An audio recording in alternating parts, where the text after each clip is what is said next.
God gave me this warning for you in my dream about a friend taking your blessing. And there's some other warnings that God wants you to know.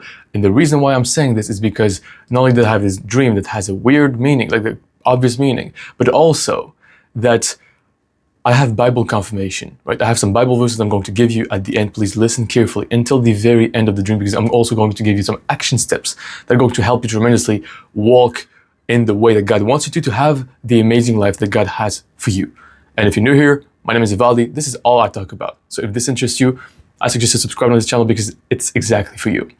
Let's get into the dream. So in the dream, I saw a man. This man can represent you. So man or woman, it can represent you. This is just what I saw. It's a human being, basically, okay?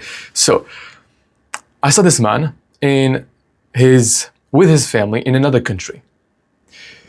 And they were at the home of another family that they knew. There was also a college friend there.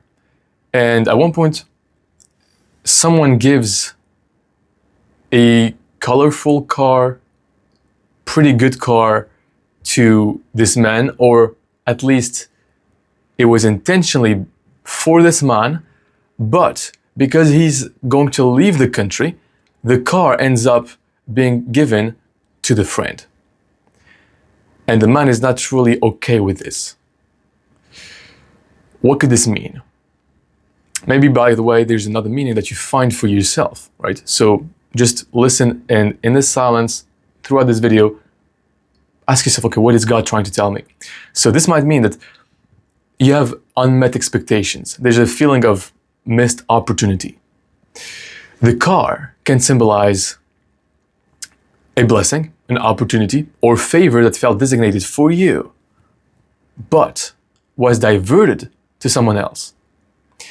It may also reflect timing. Perhaps like certain blessings don't stay if one is not committed to a season, to a certain path, to a certain job, to a certain business, whatever it is. If you're not committed, you might miss this opportunity that might just be given to someone that is actually committed. And there might be also some jealousy, some inner jealousy or disappointment here that God wants to heal. So maybe it's best this way, if it already happened, because God wants you to be okay with this, like just be happy for the other person. They got the job instead of you, they got the opportunity instead of you, they got the car instead of you. It's okay. And this is why in Ecclesiastes 3:1 it says, there is a time for everything and a season for every activity under the heavens. In Proverbs 19:21, many are the plans in a person's heart, but it is the Lord's purpose that prevails. And the overall thing here on this part of the dream, listen carefully to the other parts because they might speak to you a lot more. Not all gifts are withheld. Some are delayed or redirected by purpose. The dream may be testing how the man handles. The meaning of this dream may be like, when this thing happens, it might be a testing of how God wanting to know how you react, how like you handle this seemingly like big loss that you had, and how He will reward you accordingly with that, right? If you handle it correctly, maybe you're ready to get your actual blessing because you're not just focused on that, you focus on God's will, right? And you don't make the blessing your God. Maybe God has given you already some things that you just don't want to lose so bad that you just almost don't care about God anymore. You need to care about God more and be willing to give up what God has given you. In the other part of the dream, there's this man and his family receiving small like gifts during breakfast. It's actually like they receive a breakfast gift. So something to eat as a gift. Some like takeaway gift of breakfast by an extended aunt. And they are grateful, right? This man is grateful, his family as well. But then they discover there's a condition attached to this gift. And they must stay at this family's house instead of going to the place that they already paid for. They already paid for some place to go. And now they're being like almost like forced to stay in this place, even though their original place would have been a lot better and more practical. This might mean that it might reflect conditional generosity and the cost of favor that comes with strings attached. Maybe be careful when you accept gifts, right? Ask, okay, why are you offering me this? Like, does this come with a condition, right? The dream highlights the conflict between people pleasing, right? Family obligation, and wisdom in sticking to what is already planned or better aligned. It may also represent emotional manipulation or subtle control masked as kindness. Maybe you are seeing, okay, where this happened in my life, or you could maybe imagine, okay, how could this take place in my life in the future, or maybe very close future. And you know now how to react to that, right? Just be ready for this. And in the Bible, Proverbs 23:6-8 says, "Do not eat the food of a begrudging host, for he is the kind of person who is always thinking about the cost." Galatians 1:10, "Am I not trying to win the approval of human beings or of God? If I were still trying to please people, I would not be a servant of Christ." And this part of the dream is that it invites you to have discernment in relational decisions, especially regarding hospitality and favors, right? Someone offers you something, okay, just be mindful. What is the actual thing that God wants you to do? Don't try to just people please and just be like, it's a lot more comfortable to just accept it and just do as they say and stay there to just please them. But is this the will of God?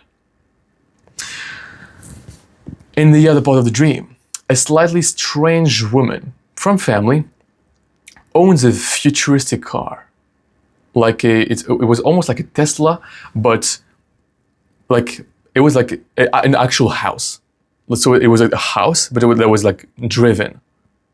And so it was driven, and it was also driven. So it was a self-driving car, but like there was an apartment, there was a sofa in it, and the man is at one point riding in it. So it enters the house and then it's going, and the aunt is not driving it. Nobody is driving it. It's just going by itself. And at one point, the car stops functioning, and he is told by the aunt to take control of it. Okay, just drive. I don't know how to drive it. Like, just drive it. And he directs it manually. So like just trying to like steer it in the right direction. Though the speed is still autopilot. And he manages to park it at one point.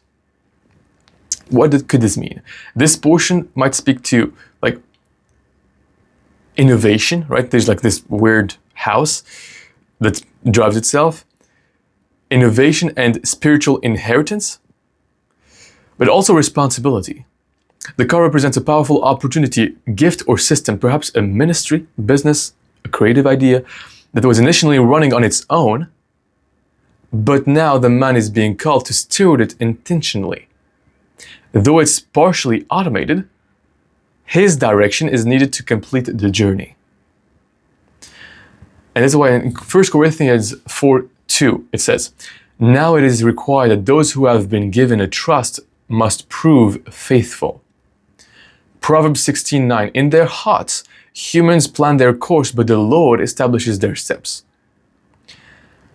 So this might mean that even automated blessings, maybe an automated business that you have, things that happen without you really like trying to make them happen, they require sometimes hands-on stewardship, wisdom, and courage when plans break down or veer off course, right? They start not working anymore. You need to set the direction. You need to start working again on it. So here are the main takeaways for you. And please, by the way, if this dream speaks to you, if you feel like God is speaking to you through these videos, there's a link in the bio of the channel to give to this ministry. This is the only way I can keep going and keep making these videos. Thank you so much to those of you who give. You have no idea what you're doing. You help me tremendously to keep making these videos happen, and the quality is going to increase. You're going to notice that. And so we're going to be able to reach more people and just, spread the word. Thank you so much. If you want to not miss the next videos, like, subscribe to not miss the next ones, okay? Now let's get into the 6 main things that I think you can take away from this. Not every opportunity you think is yours will stay yours if you're not aligned with the season God has for you. Number 2, discern the cost of favors or gifts. Sometimes what's free may actually require compromise or inconvenience, right? A lot of times when we see a free thing, we say, oh, I gotta have this, it's free. Why would I not get this? What is the cost of this? An example I have for you here that comes to me right now. I was staying in places, staying at night, and they had like free breakfast, right? Free breakfast. I'm telling you, it was like in February, back when I was in the US the first time, they had a free breakfast. And I was like, it's so expensive here, I gotta have this free breakfast. And I did not realize it was like cereals. It was delicious. Like I was not used to eat sugar at all. So when I ate those cereals, I was like, I loved it. And plus the cereals with milk, with like anything. It was good. It was free. I was like, I have to have this. And so I woke up and I did this first thing in the morning. And the cost of that, I did not realize it was a lot more than what I was actually getting. I was not fasting in the morning. I was not being able to listen to God in the morning because of this, which was a tremendous cost. It cost my calling.